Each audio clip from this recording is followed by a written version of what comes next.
tonight to another in a series of lectures. The Center for Inquiry defends reason, science, freedom of inquiry, and humanist values.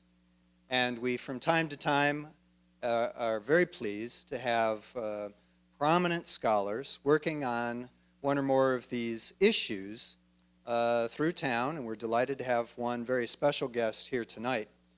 His name is James Giordano, and he comes to us from Washington, D.C.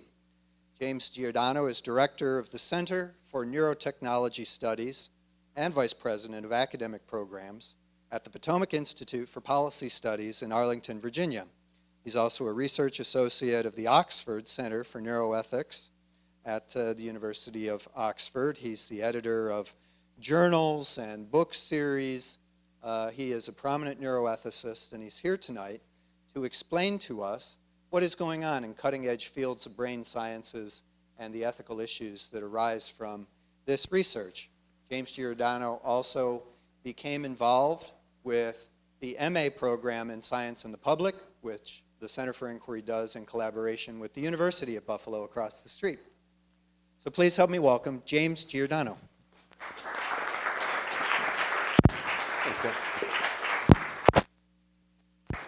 Everybody hear me? Microphone's working okay? Good. Thank you. Once again, I want to thank John, certainly Paul, Ron, everybody for inviting me out tonight. It's all of you coming out here, a cold winter's night. And it's interesting because when we talk about the topic of neuroethics, people are usually polarized on this. They really think this is a great field, or they don't understand it at all. And I think hopefully by the end of the lecture tonight, you'll still think it's a great field because you understand it. And what's left to understand is that there's much of that perhaps we don't understand. And as a consequence, that then becomes very, well, let me move this up better.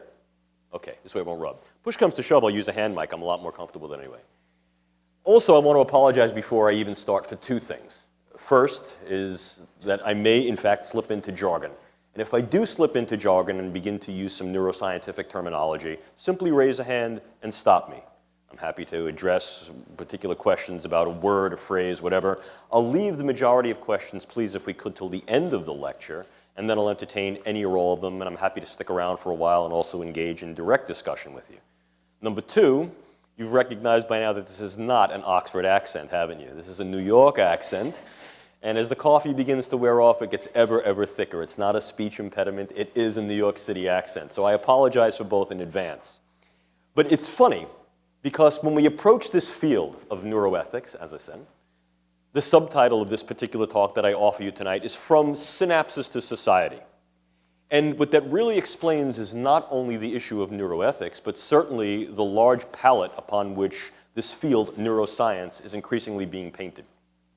Let's start out with some very important definitions so that we can operationalize the entire issue of neuroscience as science, neuroscience as a component of a larger rubric of science, and then also neuroethics and what this really means.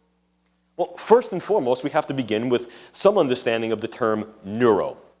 And I want to dispel some of the myths that exist around this term. It's becoming ever more prominent as part of the public lexicon. It's being really de-siloed from the academic institution, and each and all of us, I think, see this term coming up over and over and over again. Now, the term neuro obviously refers to something neurological. And indeed, that's exactly what the prefix neuro leads us to. Those studies, inquiry, applications that are in reference to nervous systems, and therefore by extension, brains. All brains, not just the human brain, but any organism that manifests an embodied nervous system. And as a consequence, an understanding of how these nervous systems work, how these nervous systems are structured, and what it means also to have a nervous system. Now, let's just take this term neuro and hold it in abeyance for a while. What I want you to do is sort of tuck it away in your breast pocket, because we're going to whip it out again in a few minutes. But remember the term, and remember what it really means, pragmatically what this really means. Now let's appreciate the term science, because this field, neuroscience, is termed as such. Science, by formal definition, refers to the pursuit and use of knowledge as a human endeavor for human endeavor. It's science as scientia, from its Latin origin, not just knowledge and acquisition of same for its own sake, but the acquisition of knowledge towards the human condition, towards elevating the human predicament. And it's also science as a human endeavor, which contains particular values that we need to appreciate. And as such, it can very often be used within the social milieu. And when it's used within the social milieu, science comes out of the bag somewhat. Obviously, it's equally susceptible to being misused, misappropriated. And as a social force, what we find is science retains a particular set of values. It retains a particular set of effects. And that's critical to understand, because now we put together these two words, neuro and science. Studies of the function of nervous systems and brains, what they do and what they mean, as a human endeavor for human endeavor. Not just knowledge for its own sake, but knowledge for some meaningful good, which also helps us to understand how humans appreciate what the good might be. How do we know the good? How do we feel the good? How do we manifest the good? How do we contextualize it, formalize it? Well, those studies and approaches that seek to ground an understanding of the good are referred to as ethics. Let's not confuse ourselves here. Ethics and morals are not the same thing. Morality refers to those intentions, decisions, and actions by which we're able to in some way discern right from wrong, good from bad. A strict definition of what morality may be might be some ecological sensitivity to allow us to intuit rightness, wrongness, goodness, or badness in our interactions with others, and also as referential to ourselves. There's no great magic about morality. Working to understand how we intuit, know, act, and behave morally may also be one of the areas of focus of neuroscience. But if I put those two together then, a study of moral sensibility, thought, emotion, and behavior, and how brains and nervous systems foster that sensitivity in those actions, well, then I put the two words together, then don't I? But interestingly, we don't call that neuromorality, although the argument has been leveraged that perhaps we should, and I agree. We call that neuroethics in the first tradition. The philosopher Adina Roskies, back in the late 1970s and early 80s, advanced that idea. She said that this field, neuroethics, really looks at the study of neurological mechanisms of moral cognition and how that then is enacted by various systems of ethical thought. And that was very much reflecting of the European tradition that I was brought up with. That tradition that poses that that's what neuroethics means. In reality, it is neuromorality, the studies of the neurological basis of morality. However, in 2002, the late New York Times columnist William Safire used the term neuroethics at a Dana Foundation conference, and it caught on like a match thrown on California dry brush in the middle of August. Boom! All of a sudden, the term neuroethics was no longer just part of the lexicon of the intelligentsia and academics, but it was escaped out into public use. It's in the second tradition that neuroethics has gained particular traction. That is to say, what are those ethical issues that arise in and from the study of brains and nervous systems, neuroscience, and its potential uses and applications in medicine, in public life, and in national defense, security, and intelligence. So what we see is in this field, neuroethics certainly is embodied a bulk of neuroscientific research. But in actuality, we see two traditions. The first tradition that examines the neurological basis of moral cognition, emotion, sensibility, and action, and by extension, how we as humans utilize that particular sensibility and cognition to look at our own approach to the study of the brain. We see these two in interaction. They're interdigitated. In some ways, this reflects an older concept known as the Piagetian circle of science. They are indeed reciprocal. But again, let's not be confused. Remember that what ethics refers to is systems that have been developed by humans to describe, predict, and in some cases dictate moral conduct. We make ethics. However, it may very well be that our brains and nervous systems create some proto-elemental system by which we're able to intuit goodness and badness and rightness and wrongness in our conduct. We then go on and formalize that. What do we do with this knowledge? How do we use this knowledge? Well, much of this knowledge, in terms of neuroscience, and increasingly both traditions of neuroethics, are focused upon this, the human brain, the proverbial 3-pound enigma. And when most people see this, they're amazed at the size. Most people think it's bigger than this. You know, we tend to think, well, it's the size of the entirety of my head. No, it's not. This is mine. I take it out every night and floss it, and then I put it away. My wife just happened to take this picture of mine because she recognizes that most days I go out into the world and leave mine home. But this is, in fact, the human brain. Some of the layers have been stripped away. The vasculature has been stripped away. And it doesn't really comport real well in this photograph in terms of color. The actual color of the brain is a pinkish gray. And this sort of came out as an interesting yellow. That's really more a consequence of this slide. But you can hold it in your hands. There's something interesting about this slide, however, I want you to know. We in neuroscience have done a very fine job in describing the gross architecture of this. See all the bumps and ridges? See the major crease right down the middle?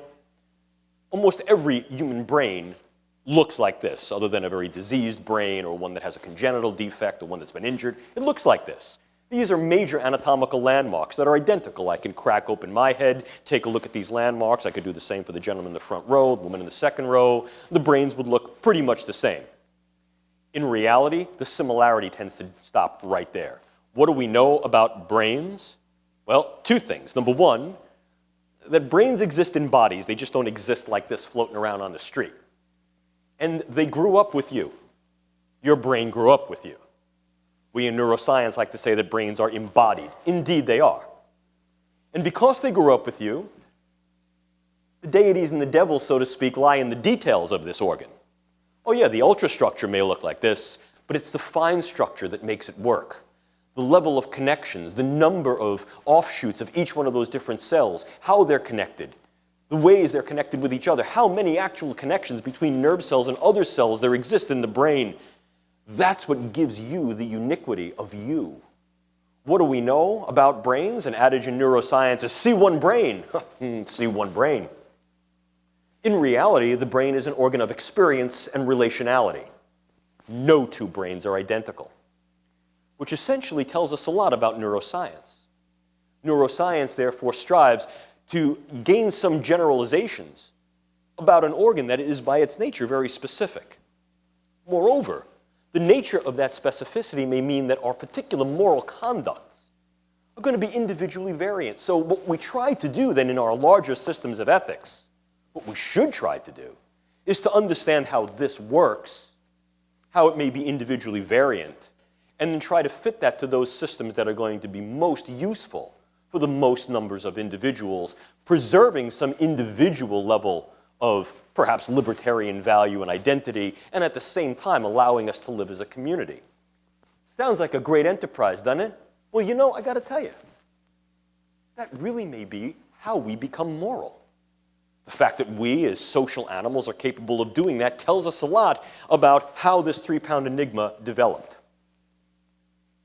But if that's what we're striving to understand, both to understand about the brain and to understand what understanding about the brain may mean for us as individuals, as in for individuals in cohorts, in families, in groups, in large communities, on a shrinking world stage that's encountering plurality on a daily basis, we need to understand what neuroscience can mean also as a social force.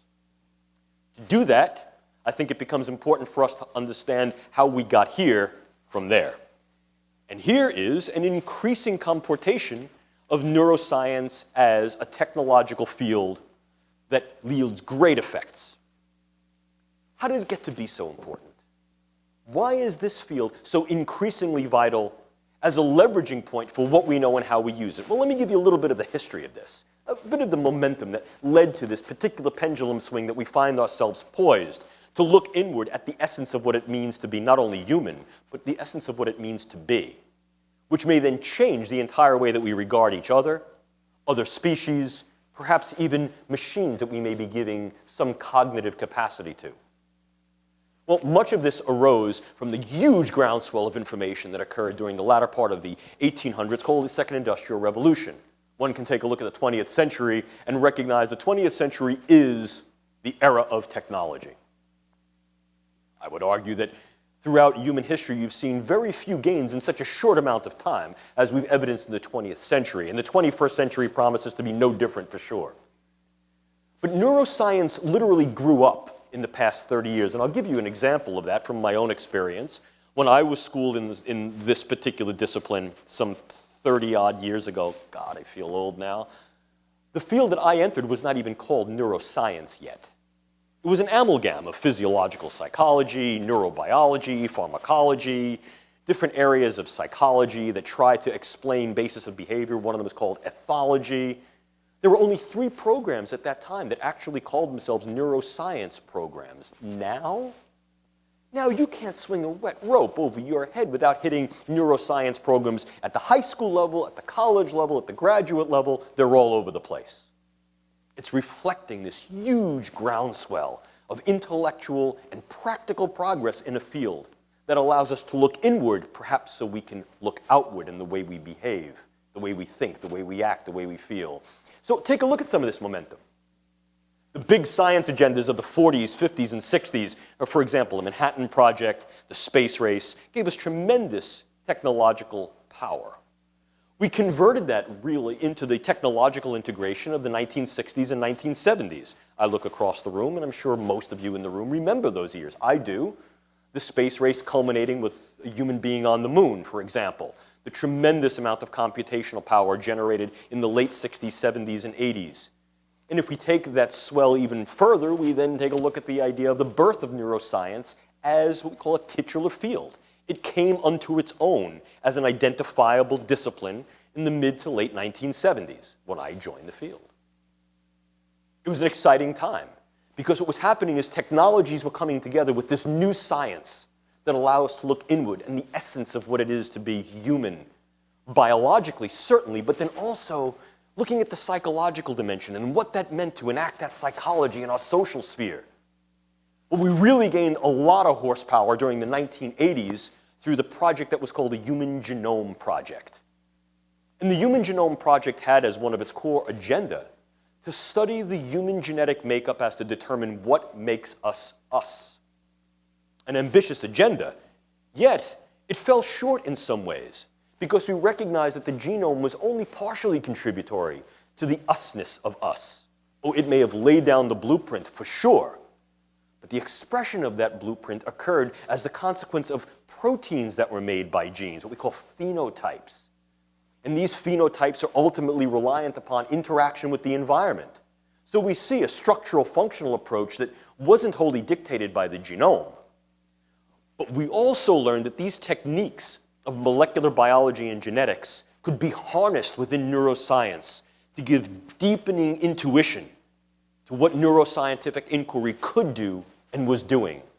We drilled ever more deeply down into the molecular mechanisms of the brain, ever more deeply down into the links between genes, proteins, organs, organ systems, behaviors, and environments. We tried to then build those bridges from the molecular all the way up to the mental, from the synaptic to the social. This created the proverbial tipping point in doing that to such an extent that this huge momentum in neuroscientific inquiry was concretized by a congressionally declared imperative known as the Decade of the Brain from the years 1990 to 2000 that really succeeded in doing one thing quite well: bringing together neuroscience as a cogent field of inquiry with a broad umbrella rubric under which it could gather other fields of inquiry, investigation, other techniques and technologies.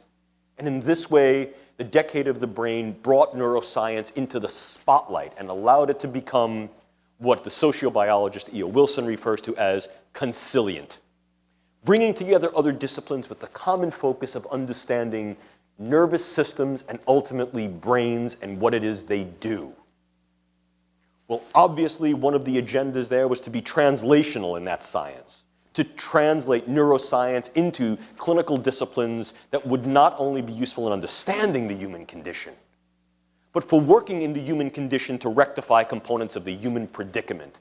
What component of that predicament more exemplary of the burden born than pain? So what we found is that in 2000, we had a reinitiated decade of pain control and research. Very proud to say that I was a participatory role in that particular decade and some of its agendas, both with regard to the research agendas and some of the policy. I'm also here to tell you it didn't necessarily do everything it was supposed to have done. It didn't solve the riddle of pain. It didn't bridge the gap between the subjective state of pain and being able to objectify it with technological means. And where did it stumble and fall into the explanatory gap? Right back on neuroscience. Because what was left is what the philosopher David Chalmers refers to as the proverbial hard questions of neuroscience. How is it that consciousness originates, arises in or from this organ brain? What makes things mental? What is the nature of the mental world? How do we reconcile the physical structure of the brain with this experience of consciousness, mentation, self? Well, the decade of pain control actually re-evidenced that for us. It showed us not only the potential of neuroscience and its various disciplines, but the limitations, and we came screeching to a halt in front of the hard questions, awed once again by them, to the point that we recognized that the next investigative intuition would need to be on those processes of how brains do what brains do, colloquially referred to as the mind. Not to say that this is brain and this is mind. Let's face it, we simply don't know how mind occurs. We don't know how brain gives rise to that. Is it a generator? Is it an antenna to channel some natural force in the universe? Is it some combination of both? We don't know. This forthcoming decade of the mind, as proposed, creates something larger than a mere congressional stand-up. It's more of an international instantiation that brings various groups of researchers from distinct disciplines together to focus on this. And one strong part of that arose from the Human Genome Project. It's called ELSI, Ethical, Legal, and Social Issues. We now have this thing called NELSI, Neuroscience, Ethics, Legal, and Social Issues. How is it that we will not only take this information, appreciate this information, but how shall we use this information? Indeed, that's important because neuroscience has been historically guided by these profound philosophical, anthropological, and in many cases, potentially theological questions that have existed throughout the history of humanity. In many cases, these durable philosophical questions, what does it mean to be me? What is the nature of mind? What is the nature of self? How do we appreciate our role in the universe? What does it mean to interact with others? What is the place and regard for non-human selves? While philosophical in nature, very often there have been theological orientations that have posed particular answers. Why? Because the actual reality may be beyond our reach. So we grasp what is most close to us, whether that closeness exists as myth, as rationality, as superstition, or as science. So one of the things that neuroscience is aimed at doing is cutting through that and utilizing science to negate some of those superstitions. Utilizing science in such a way as to militate against particular myths. And do so in a way that is both pragmatic with regard to its inquiry and pragmatic with regard to its potential utility. Indeed, neuroscience has brought together a number of fields, and there's not only the scientific disciplines that are classic, for example, biology, physiology, pharmacology, but it's moved increasingly towards engaging psychology. Now, it doesn't dispel psychology. It doesn't say that psychology is no longer useful, that it's all neurobiology. No. It leaves psychology as a study of those mental processes and their effects, recognizing that in some ways it deals with the function of the brain, but in many other ways it deals with the function of embodied brains as they exist in whole organisms, humans, animals, etc. It leaves psychology as a viable discipline and remains consonant with it. By the same token, it's utilizing ever more engineering, both for the tools of engineering that allow us to manipulate various aspects of the brain to understand and see into it, and literally access the brain as well as assess it, and in some cases to manipulate the brain, and increasingly perhaps to reverse engineer the brain, to build things that are brain-like. Moreover, we find that you see the social sciences being pulled into the mix out of necessity. Why? Because any appreciation of the brain-mind necessitates an appreciation of the organisms that have one and how they interact with each other. And for humans, humans are by their nature bio-psychosocial creatures. And as a consequence, appreciating that entirety is important. Not to just be reductionistic, but to recognize how biological substrates affect our psychological perceptions, reactions, and how we engage those and how those may be affected within the various social environments that we create. How do we use that information in ways that are technically right and at the same time socially and perhaps morally good? This brings us then to the humanities, doesn't it? Obviously, we've gone back to addressing these profound philosophical, anthropological, and in some cases, theological questions, and posing potential resolutions that are pragmatically grounded in the viability of neuroscience. Will neuroscience provide all the answers? No, but I think it'll provide some very important ones. Because what neuroscience may provide is an understanding of those bases of how brains work to function in cognition and consciousness, emotionality, and what that could mean for our interaction with each other, both on an individual scale and perhaps far more globally. But that sounds very promissory, doesn't it? I could say, thank you very much, ladies and gentlemen, for coming. Go forth and prosper. Happy Yuletide. But I'm not. Because now let's look at the reality of this. Neuroscience has made ardent leaps in the past 30 years, indubitably. And it's taught us some very wonderful things about brains are. Well, what has it allowed us an understanding of? Well, certainly, hands together with other aspects, particularly of the natural, good insight to what we call natural world, inclusive of biological systems like brains. How do these things work? Well, we know that much of this engages a complex dynamic system, and we see that operation in praxis when we look at the way nervous systems work. That's also allowed us a pretty good understanding of what we call the material cause. We can look at nerve cells, accessory cells called glia. We can look at how they assemble together in simple and increasingly complex nervous systems, and we have a pretty good idea of how they work as cells, as small systems. But once again, what do? We peer into the void of Chalmers' proverbial hard questions. What we don't know is what's known as the efficient cause. We don't know how the gray stuff gives rise to, channels, evokes the great stuff. At least not yet. We have pretty good purchase on how this might occur, but the answers are less than definitive. And moreover, we can only speculate about why this might be important, to have cognition, to have emotion, to have some sensitivity towards moral valuation. We don't know yet. Are we moving ever closer towards potential answers? Sure we are, but we're certainly not there. But what this really allows us to do is take a step back and reappreciate the hard questions and what they mean. What is consciousness? Is it something that's real, or is it just an epiphenomenon? Something that we look at and we sort of try to interpret because we have to put a label on it, but it might just be the hum in our brains. Or is there something more to it? What is this thing we call mind? Is there a self? And if there is, what is this? And how do we define that? Well, in reality, each and all of these questions, as well as how we should engage in neuroscientific research, and what we do with the answers we find and the answers we lack, do not exist in a vacuum. These get out. They affect our appreciation of what we are, what we're not, what we could be answers may mean, and obviously they give rise to moral issues, questions, and potential resolutions. And we seek to appropriate these through various systems of ethics. But now we get into the area of neuroethics, don't we?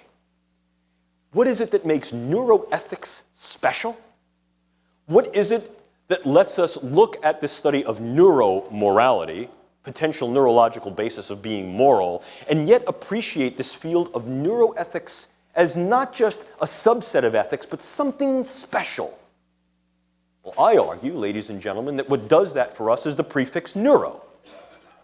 Although it refers to nervous systems, brains, and their structure and function, what we have to understand is neuroscience, like any science, is based upon knowledge that is iterative and is contingent. It changes, and it changes fast. There were things that I learned as a neuroscientist in school 30 years ago. I'm here to tell you they were wrong. And they weren't unitary facts that exist in isolation, that we can just sort of turn over like a penny and not affect the entire account. These were hinge points upon which the entirety of our account of knowledge was based.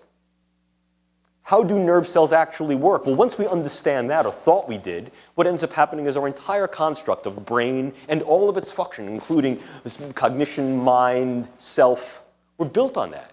I change that one little piece, the whole thing comes down like a house of cards. And we recognize that. Well, for sure, much of neuroscience exists that way. Particular constructs are advanced, new constructs come.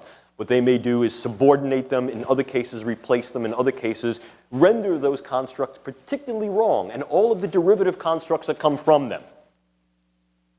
So what we have to understand about neuroethics, what makes it unique, is that you're dealing with a field that is continually changing, and how then do we appropriate values of good, bad, right, wrong based upon the knowledge we have right now? Not knowledge that's 10 years old, 20 years old, 50 years old, knowledge we have right now.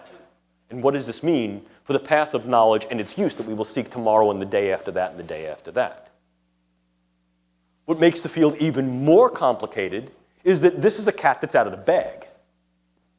As I said to you earlier, you can't swing a wet rope over your head without hitting something neuro, and I urge you to do this. Simple empirical thing you can do on your own, a little experiment. Go forth after this lecture and open some of the popular press, Time, Newsweek, The Economist, local newspapers, national newspapers, and I guarantee you at least one of each one of those publications will either use the word neuro prefix explicitly or refer to some aspect of neuroscience in trying to give an answer to what may be a political, economic, or social problem.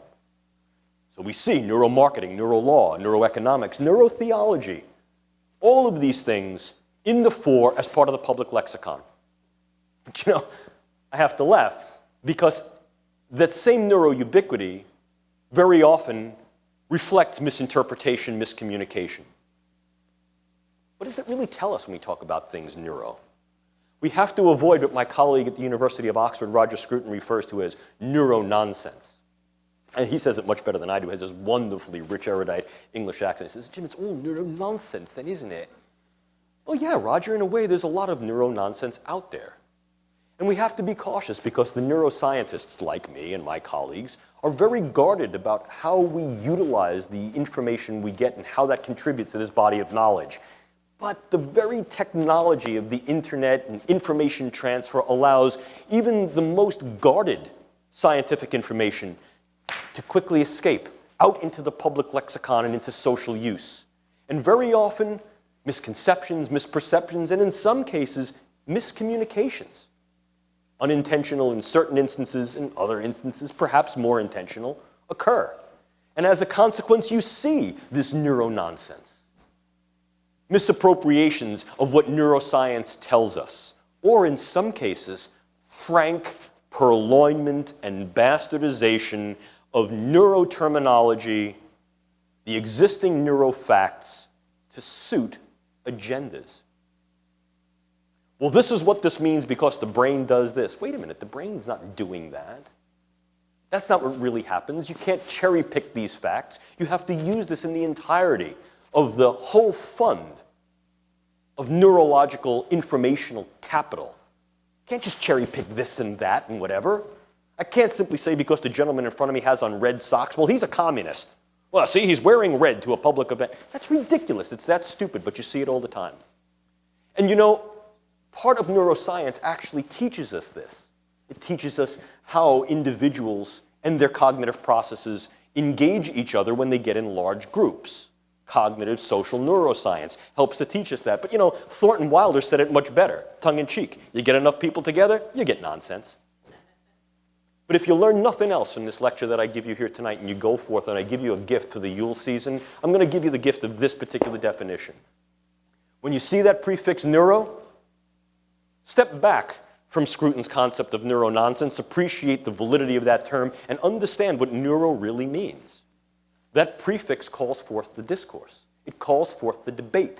It's what makes neuroethics and neuroscience special, because it's dealing with the intersection of what we know, what may be currently unknown, and as we push the boundary of what we know, what may remain unknowable to us. And that's why these issues become so contentious and so provocative, because very often we're compelled to use partial knowledge. How do we do that in such a way that comports well with science and doesn't devolve to myth? That's critical.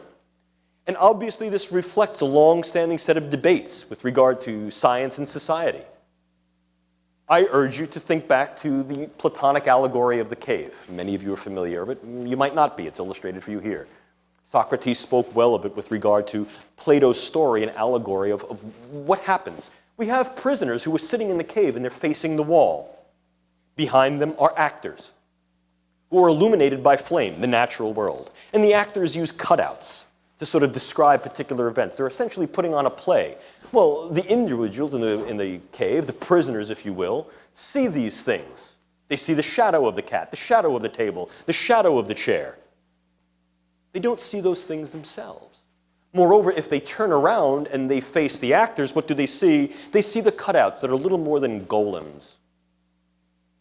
What was urged platonically, Socratically, was this should be the impetus for these individuals to free themselves from the bounds of the ignorance of living in the cave and looking at mere shadows or golems or cutouts and move outside into the natural world and appreciate that naturalistic fullness. And don't just see the shadows on the wall or the cutouts, but see the things as they are and appreciate them for the naturalistic fullness in a way that is pragmatic, sensible, and rational.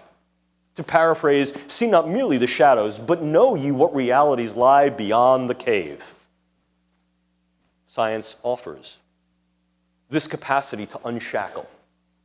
But of course, we have to take that step, and we have to be willing to recognize that to understand may change certain beliefs, and that's provocative. And what this actually does is this speaks to the zeitgeist, the spirit of the time of neuroethics. What makes neuroethics so unique, so provocative, and so contentious is that it prompts confronting what we know and what we don't. It may prompt us not only confronting our extant beliefs, but in many cases revising them. And recall, many of these beliefs have grown out of our appropriation and attempt to explain philosophical, anthropological, and in some cases theological questions. What do we do with the new knowledge? Are we going to cherry pick it? Are we going to ignore it?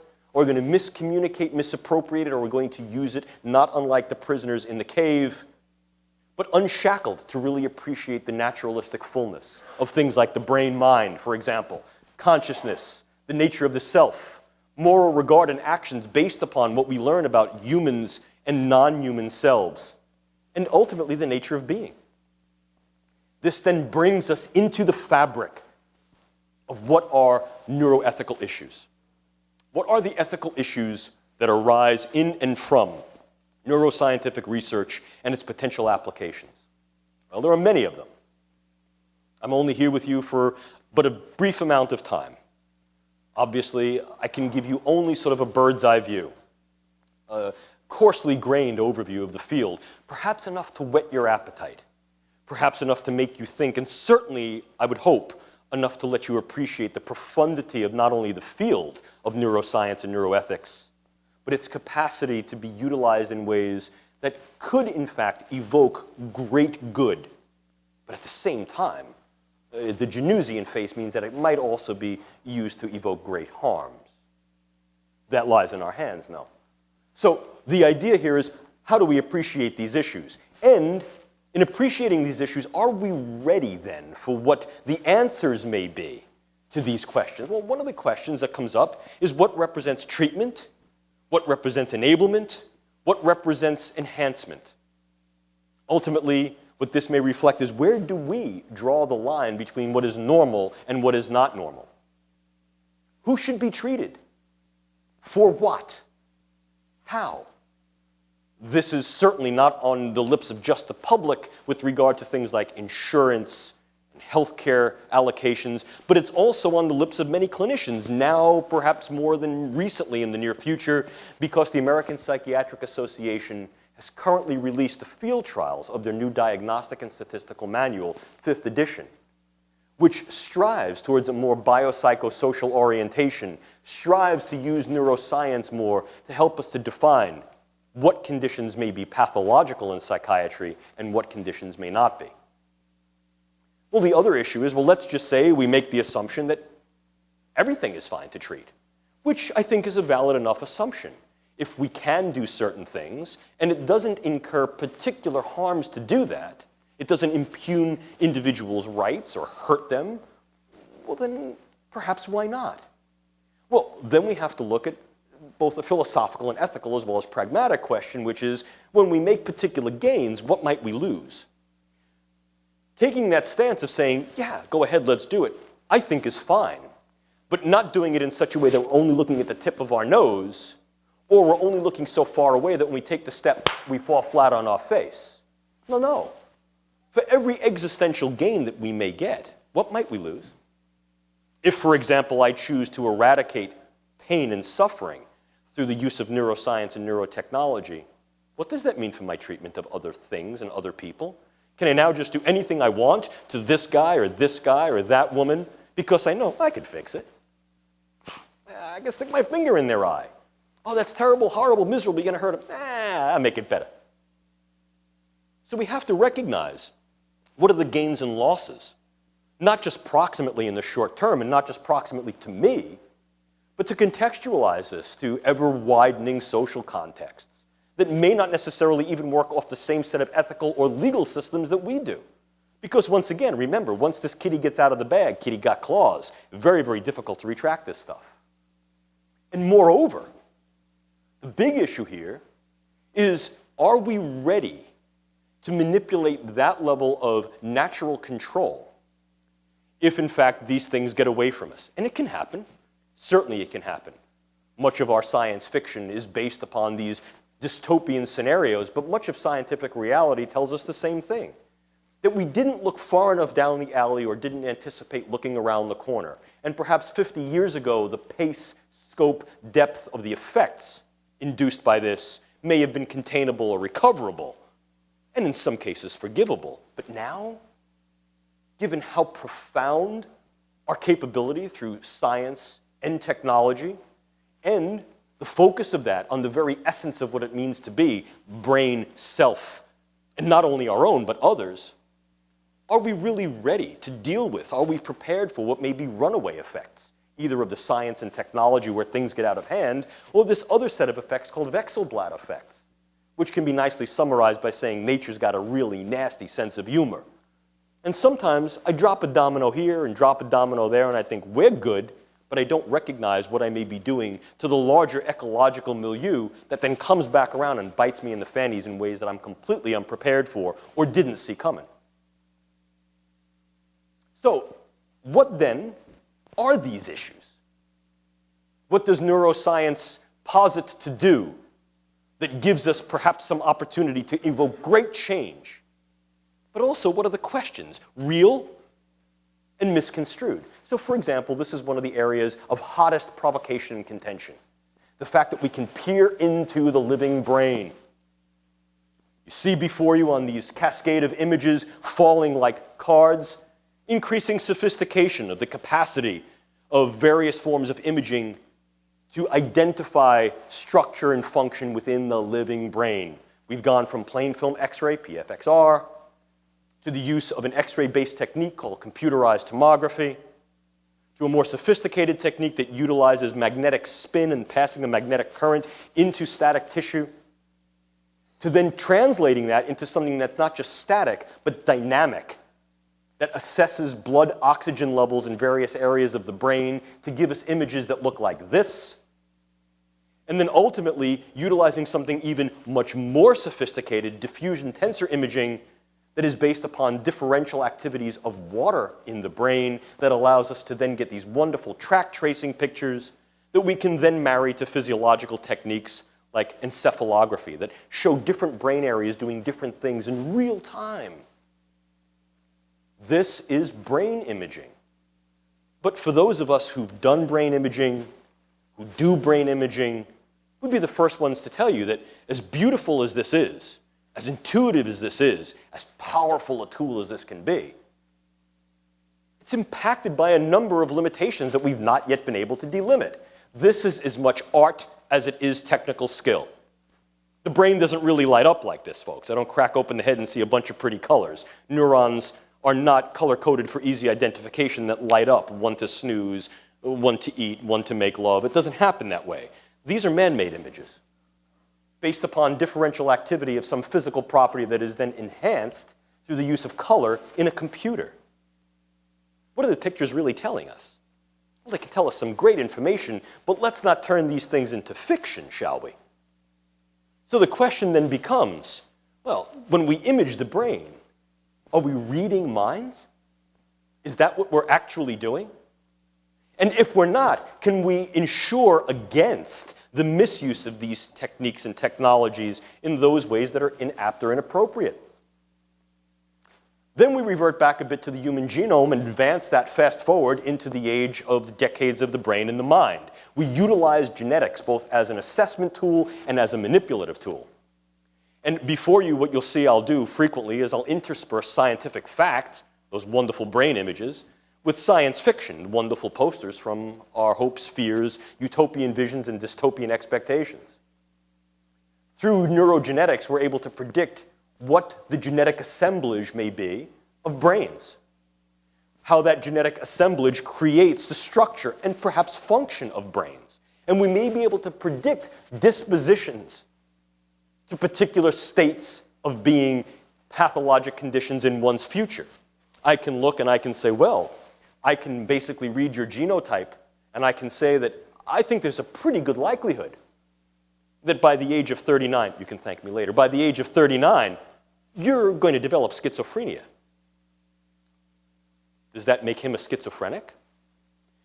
I can look at her and I can say, well, by the age of 29, pay me later, by the age of 29, there's a very good likelihood you're going to develop chronic pain. Well, it may be valid enough to do that if I can do something to mitigate that or prevent it. It may be valid enough to do that if, in fact, what I then do is I open up a variety of opportunities to offer you the likelihood of change. But that same level of information might be used to create stigma. He's a potential schizophrenic. Do I really want him marrying my daughter? She's a potential chronic pain patient. Do I really want to employ her and give her insurance when I know that the littlest injury is going to put her flat on her back and she's going to milk me forever? Moreover, if in fact I can identify it, can I target it? So is it not just a question of making particular predictions that I may not be prepared to deal with, but also to create particular things, to manipulate the genes and proteins of the developing or even before birth, prenatal brain, to develop designer cognition, designer neurological function, designer personalities. Now, I'm not saying whether this is right or wrong, because we could create ideal sets of scenarios and ask the simple question, why not? And indeed, I think there's a substantial amount of information to support, yeah, why not?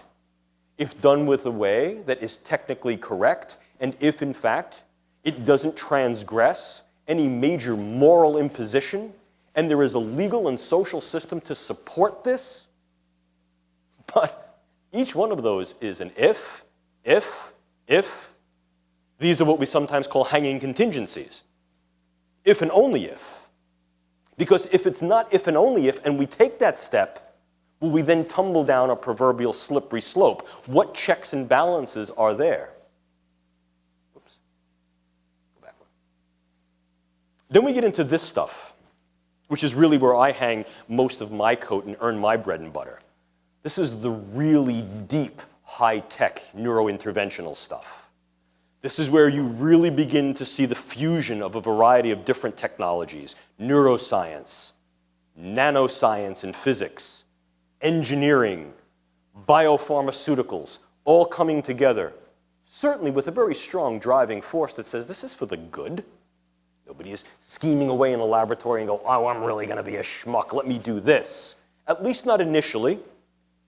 The idea here is how can we utilize this neuroscience and these neurotechnologies to improve the human condition and eradicate the human predicament? And these are some ways we can do it. Drugs. The new drugs that are based upon the latest understanding of neurological systems can be viewed as incredible sharpshooting agents.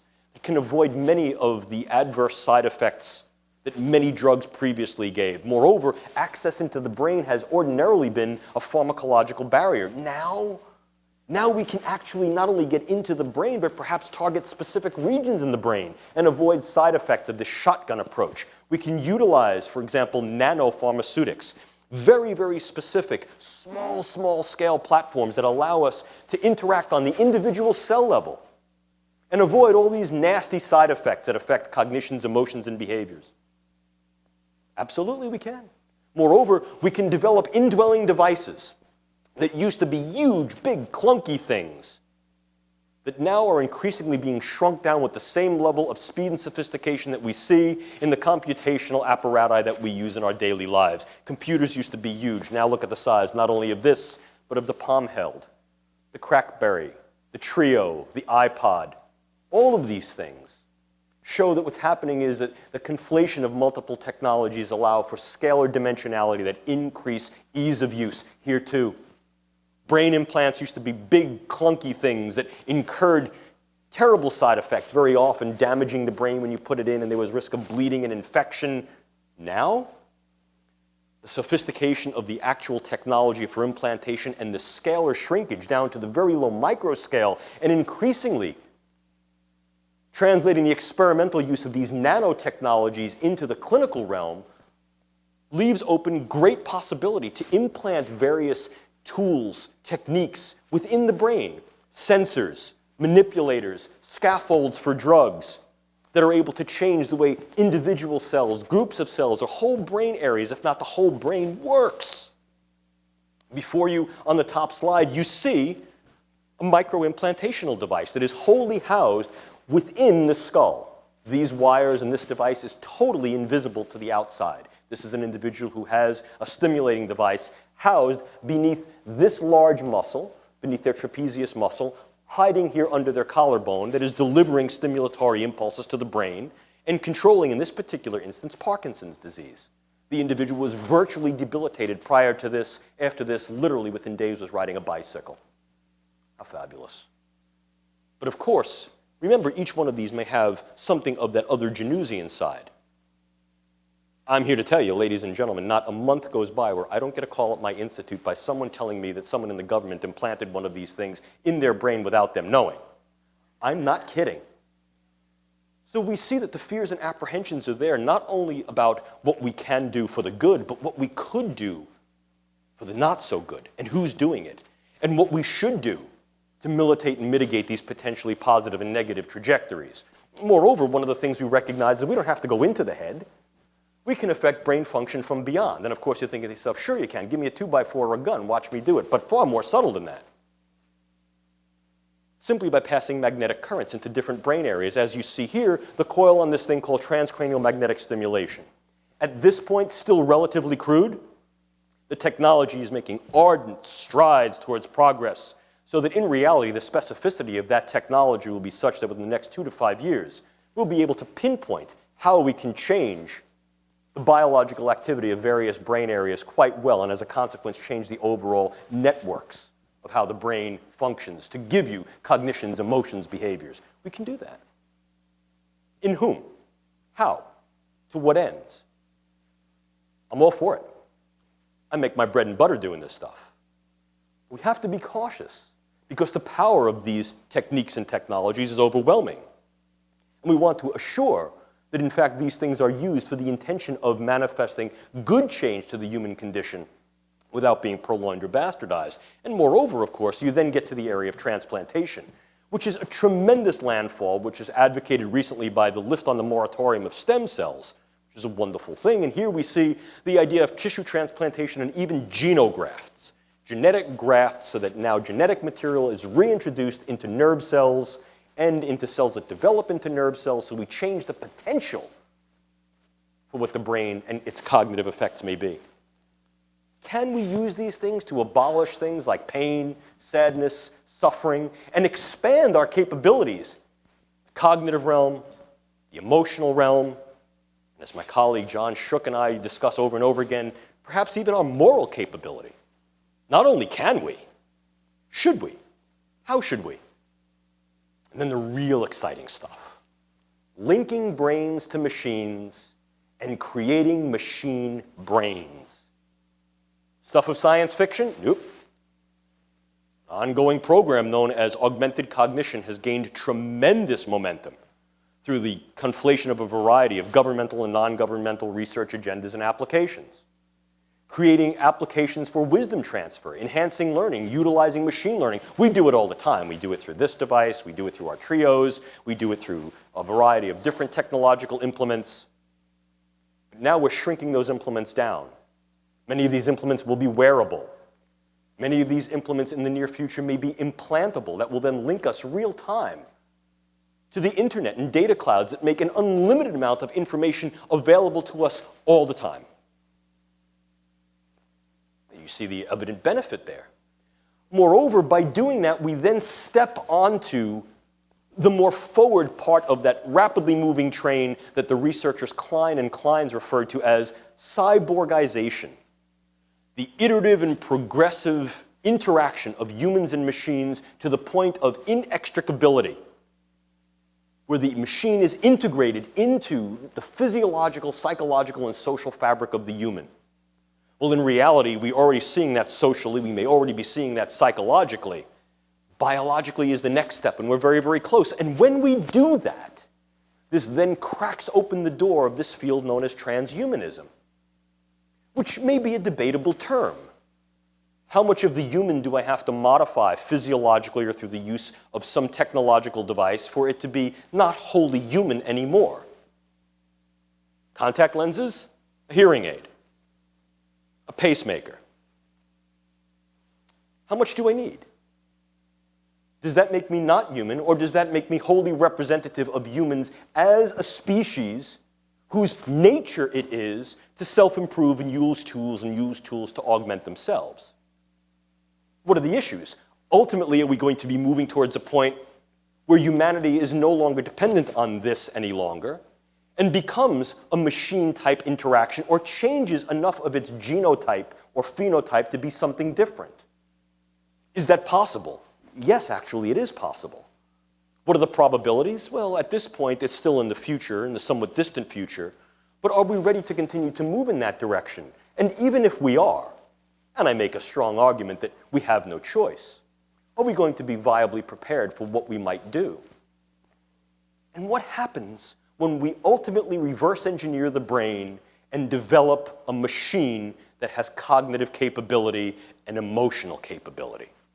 Are we ready for the first time the machine literally uses the first person singular I and tells us how it feels? What do I do when I unplug it? And before you go, oh, that's the stuff of science fiction. No, it's not. In reality, we used to think that way about animals, and now we recognize that animal brains give rise to animal cognition and consciousness. How will we regard the animal? How will we push back on particular long-standing social and sometimes religious traditions that said that human beings are the be-all and end-all in the universe, and we recognize that we might create something that's equally as good or better, and we look out over a field of potential other organisms, and they be just as good and different? These are not just scientific developments. These are developments that affect the social fabric of our moral regard and conduct. Oh yeah, we might like to joke and go, well, we've already built a new governor of California. We don't need a new one. But in reality, the notion of the cyborg looms large in our aspirations and our anticipations. What might we make? And the ultimate issue, can we handle it? Can we handle the truth that these neuroscientific questions may foster? Can we handle the answers? Can we handle the unknowns? When the truth is looking in the mirror and going, we just don't know. And what do we do with that? Is that something we can handle? And even if we can, how are we going to handle it? And this is that interesting point where neuroethics becomes NELSI. Neuroethics, legal, and social issues in interaction. And there are many. Can we utilize neuroscience and neurotechnology in ways that help us to navigate the law? Can that contribute to the law? And how do laws affect what we study, how we study it, and how we use it? For those of you who may be attorneys in the room, one of the things that keeps coming up repeatedly is the Frye and/or Daubert standards that are held at the bench in courts of law of how we regard the validity of neuroscientific and neurotechnological tools to be able to determine culpability or non-culpability in courts of law.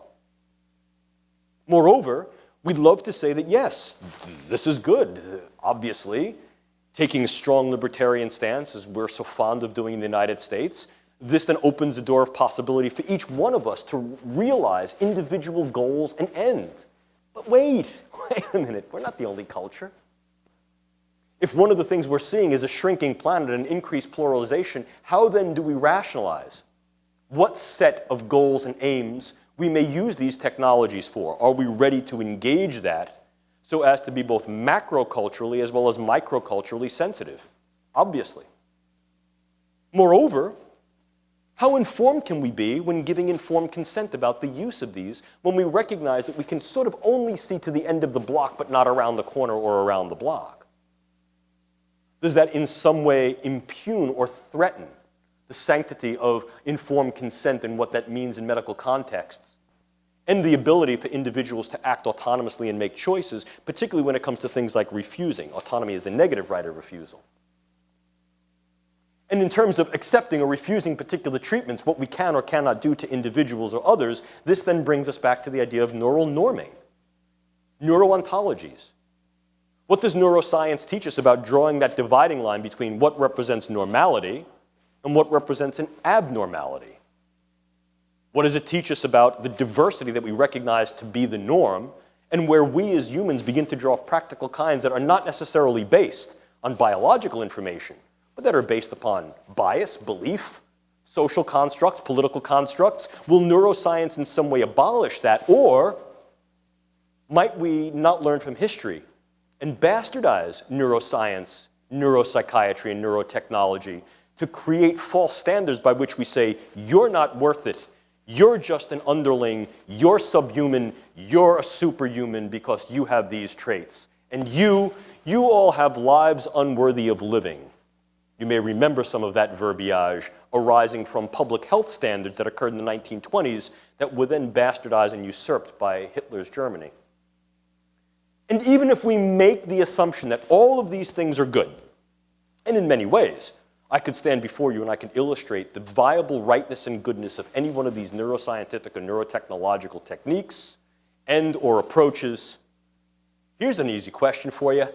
Who's gonna get them? Who gets the goodies? What?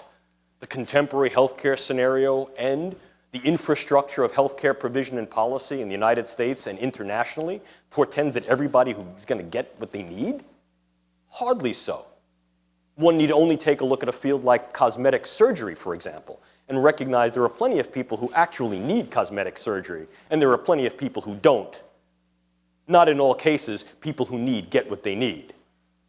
Are we ready to provide a system of distributive justice so that those individuals who need very, very high-tech neurotechnologies and science get that? And that by the same token, we don't overuse these things and usurp their value simply by virtue of market model agendas?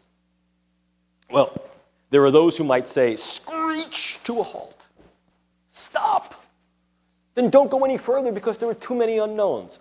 I say no. No. There are a number of reasons why we can't do that. Least of which is the fact that there are some very strong pro-arguments in favor of continuing this research and its potential and iterative use in a variety of different applications.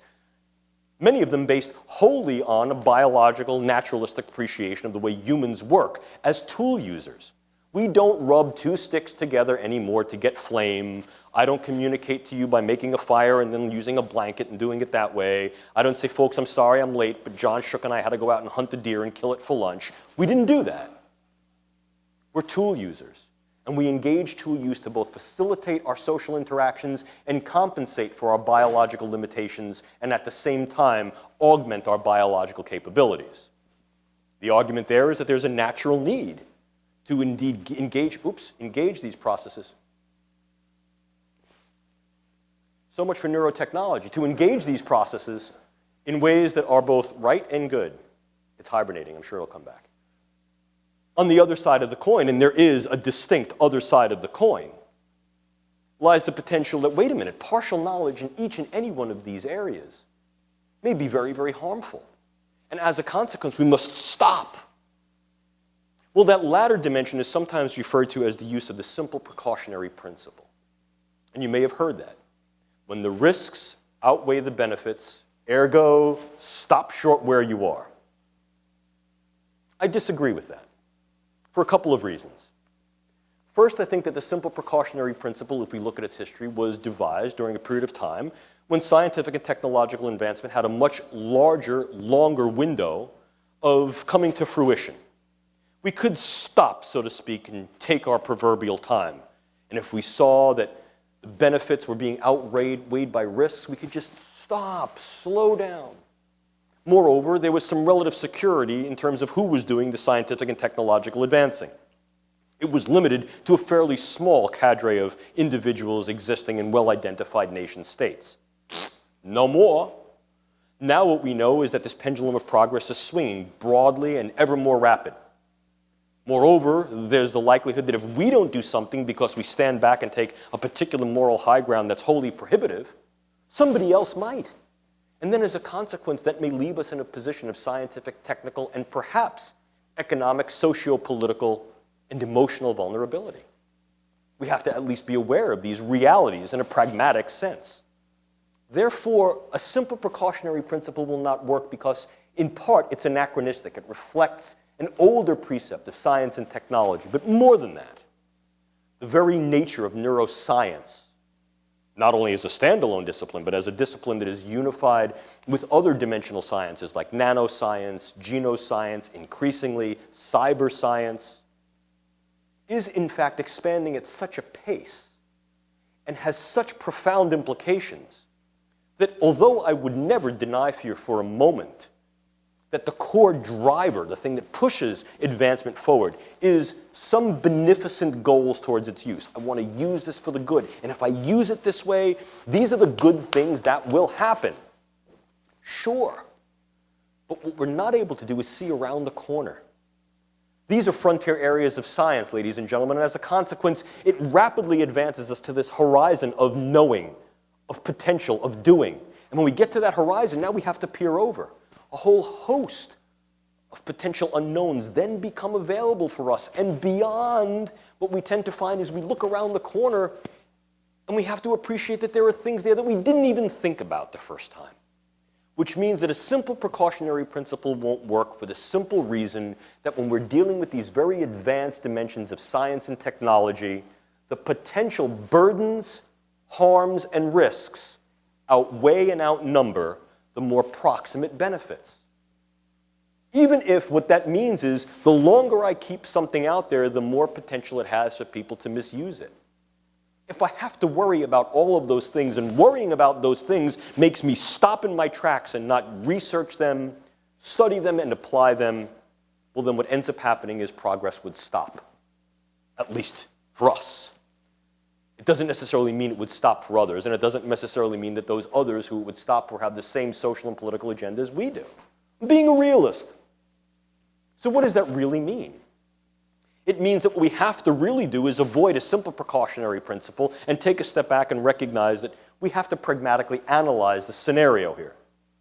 We have to recognize that the status quo is progress, that we're surfing and riding this particular wave of progress that's compelled to push us forward.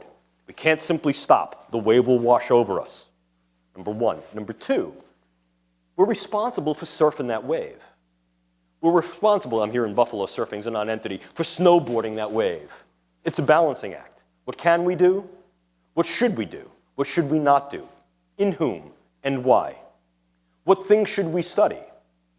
In studying these things, what are the potential answers that come? Are we ready not only for the scientific implications of those answers, but for letting those answers out more broadly into the social milieu and how those things may then affect social conduct? And are we prepared for the long-term ramifications of that? Could it very well be, as I've argued, that neuroscience may offer at least some tool for us to recognize our essence of selves as humans and the essence of others as non-humans, and understand those things we have in common, those things we have in difference, and as a consequence, create a whole new set of values that we then need to appreciate in our interactions with each other? Yes, perhaps.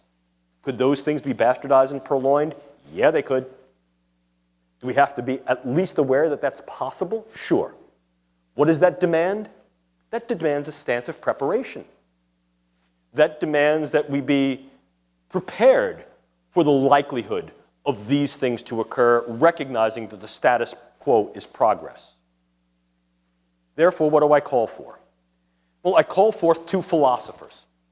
I call forth John Dewey and Hannah Arendt. You may be familiar with either, you may be unfamiliar with both. John Dewey, a famous American philosopher, very, very well known for being a stalwart of the movement called pragmatism.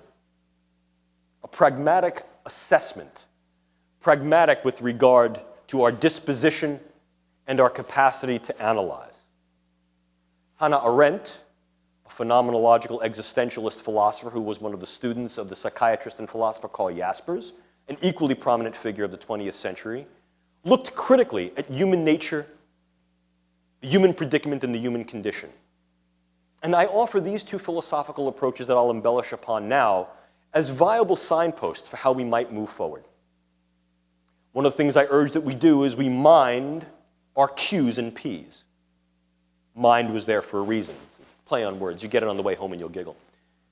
When we mind that, what are the questions? The questions are not only the questions of neuroscience. What is the nature of the brain-mind? What is consciousness? What is the nature of the self? What does that nature of the self mean for the nature of morality? What does that then mean for the nature of our conduct beyond science with regard to the social sciences, humanities, and ethics? But also the neuroethical questions that I urged of you here tonight. How do we use neuroscience? How can we use neuroscience? How should we use neuroscience? Ethically, legally, socially. And what are the implications of that use? How do we militate that use so as to try to mitigate potential harms and augment viable goods, and at the same time utilize neuroscience to perhaps understand what those goods are? Well, in reality, what I urge is taking a pragmatic assessment of neuroscience and what neuroscience offers. Adapting a sense of Dewey-esque naturalism to appreciate the real, quote, nature of the brain and its function, consciousness, cognition, emotion, this thing called mind. To use that in a way that helps to dispel particular myths, superstitions, those beliefs that may hinder us because we recognize they may be dogmatic and anachronistic. I argue that perhaps we have no other choice. The pendulum of science and technology swings ever more rapidly, ever more deeply, and cuts a swath through each and all of our daily existence, no longer limited to the academic ivory tower. But I urge that to answer those cues, at least 5 Ps must be engaged. Number one, we must be pragmatic. Failure to do so leaves us very vulnerable to default into false belief and dogmatism, and we can't afford to do that. Number two, that level of pragmatism is such that it may need diverse personnel to do so. The task, the allocations of neuroethics and neuroscience can no longer exist within a single silo, must bring together different individuals from the sciences, from the humanities, from law, and certainly also engage the public in a way that's non-misinformative, non-miscommunicative. Those personnel must also be, in a very real sense, pessimistic through their skepsis. That is to say, they have to be able to turn the rock over and go, yeah, the driver may be good, but what potential harms might come of this? Not just to then drop the rock and move away and go, no, I don't want to look, but to say, now, how do we mitigate those harms? How do we recognize that those harms may leave certain individuals more vulnerable while affecting good here? How do we seek to balance that in those ways that are socially viable? Moreover, then, how do we enact that in a process? What process can we engage so as to militate the scope and aims of neuroscience and address various questions in such a way? How do we do that? We do that through yet another P, and that P is policy. But that policy has to be informed. That informing has to engage from a process of analytic and pragmatic address. That pragmatic address has to then articulate one of the key points of the process, which is yet another P, which is prudence, practical wisdom. In many ways, that practical wisdom has to be derived from a neuroscientific base of knowledge of looking inward. The more we understand about the human nature, the more we understand about the nature of the brain and how it functions to develop our cognitions, the more we know about not only what we know, but how we know it. The more we know about this potential for our moral sense and its strengths and its limitations, the more we're able to then appreciate the value of particular ethical approaches given this new knowledge, the more we may be able to intuit human conduct, not only towards ourselves, but to other cells, even if those cells are non-human. In many ways, what this calls forth then is Hannah Arendt's concept of how we work. Hannah Arendt, you may have been aware, did a very in-depth study of the war criminal Adolf Eichmann. And in looking at Eichmann, she didn't see before her a monster. What did she see? A simple human, embedded deeply within a socio-political and economic set of agendas and hierarchies that drove his actions to steer one of the most profound crimes against humanity in recent history, we know as the Holocaust. And she looked at Eichmann and she described it as the banality of evil. Just doing my job, man.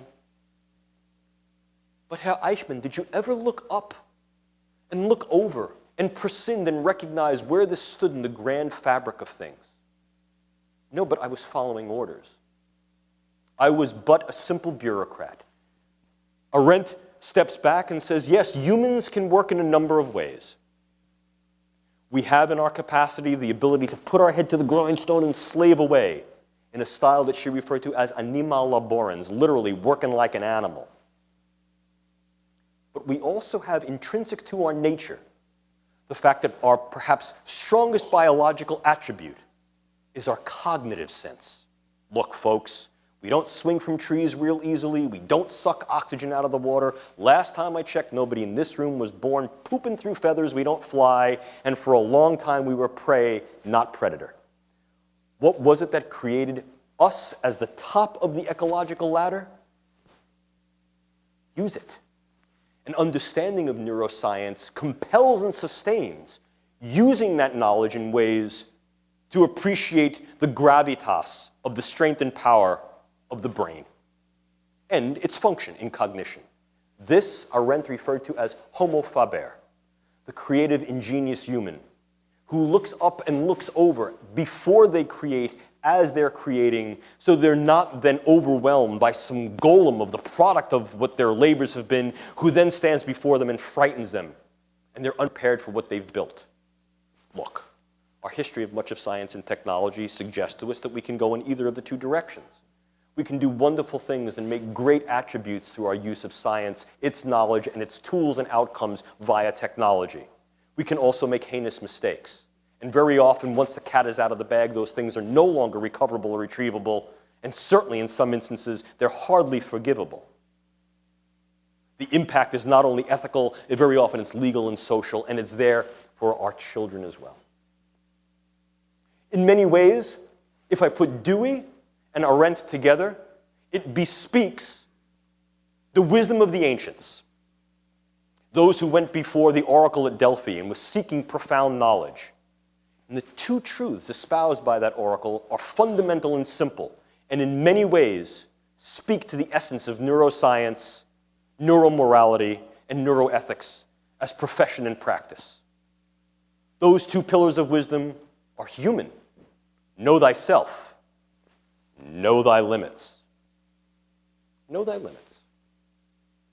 know what we're capable of doing scientifically and technologically and appreciate that for its reality and its pragmatic gravitas, but also recognize the limits in our capability to self-militate and mitigate, recognize the limits of our yet frailties with regard to navigating science and technology and some of our social conduct, and perhaps we may be able to instantiate neuroscience as a means to augment that social dynamic and interaction and overcome existence, superstition, dogmatic beliefs, and those things that have risen up from simple dogma to those social and political practices that now threaten our very existence.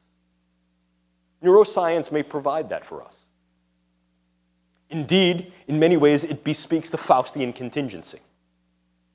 If you're familiar with particularly Goethe's Faust tale, it's one of the doctor, Faust, a man of wisdom, of knowledge, who was imbued with a great sense of application, inquiry, curiosity, and wonderful intellectual capability. But he felt disempowered by that. Moreover, he sought love. The object of his affection there before his eyes, he didn't think that he possessed the viability to love completely. So he wanted more knowledge, because knowledge brought power. And he begged for that knowledge. And what did he seek? He sought from Goethe, which was the fallen angel Mephistopheles. And Goethe picked his words quite well.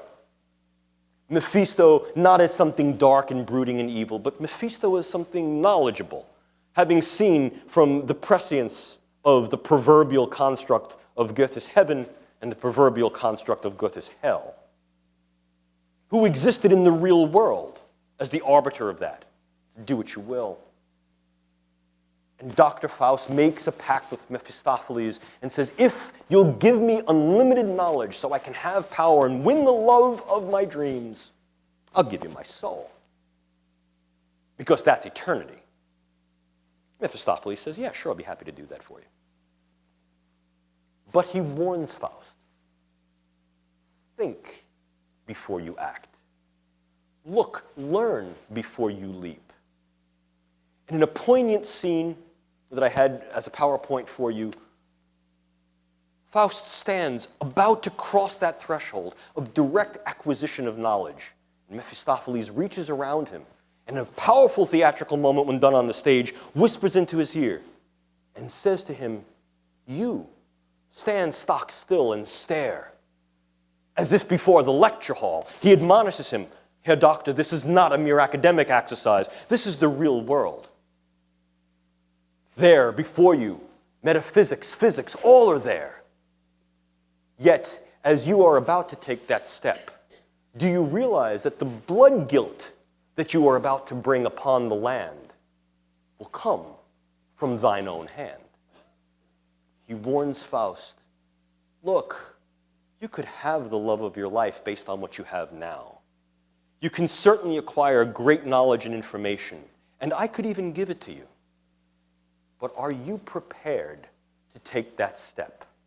In many ways, the Faustian contingency bespeaks the oracle at Delphi. Know thyself, know thy limits. In many ways, that upholds our 20th century philosophical vision of Dewey, pragmatic analysis, address, and an appreciation for the naturalistic reality of the human creature and the human condition.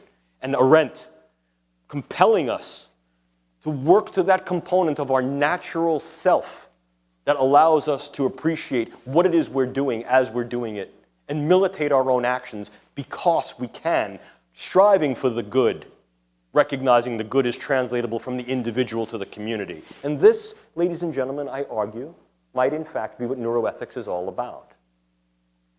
It may be that what neuroethics provides for us is a possible meta-ethic, a system by which we can analyze the neurological basis of our decision-making, cognition, and morality, and then put that to work at the tasks of analyzing, addressing, assessing, and articulating our science, its study, and its applications in medicine and public life. I urge that what in fact neuroethics compels and sustains is a pragmatic, preparatory stance, and a very strong appreciation for an ethos of responsibility based upon an acknowledgement of self and limits. And that perhaps may be the tasks of neuroethics. It may be that what neuroethics has before it, as its marching orders, is the need for reflection, insight, analysis, and perhaps at least some pause, if not in the articulation of science and its technologies, a pause that allows us to prescind, a pause that allows us to come to 30,000 feet and look around the corners and look over the potential horizons and ask, are we ready? And if we are, to embrace the pace wholeheartedly, and if we're not, to either make ourselves ready or to mitigate the pace. It may very well be that what neuroethics is teaching us is something that my father, who was an engineer, used to teach me when I was a little kid. He used to bounce me on his knee and he used to say to me, Jim, measure twice, cut once, because all too often there's no turning back. Perhaps more than ever, what neuroethics can teach us is the need to measure twice, inclusive of the measure of what we are in our naturalistic reality, and measure pragmatically what the tools of neuroscience and its technology truly afford us, measure what the impact and meaning of what we are and what those tools will do to us before we take that next step and cut. And as a result, I think that the work of neuroethics is well cut out for it. And I hope that you appreciate both neuroscience, neurotechnology, and neuroethics with a newfound insight that allows you to not only reappropriate and reappreciate the prefix neuro, but understand the complexity of how this thing neuro really takes shape, takes form, and may be enacted in the human condition. That, ladies and gentlemen, is neuroethics from Synapse to social group. Thank you. Thank you.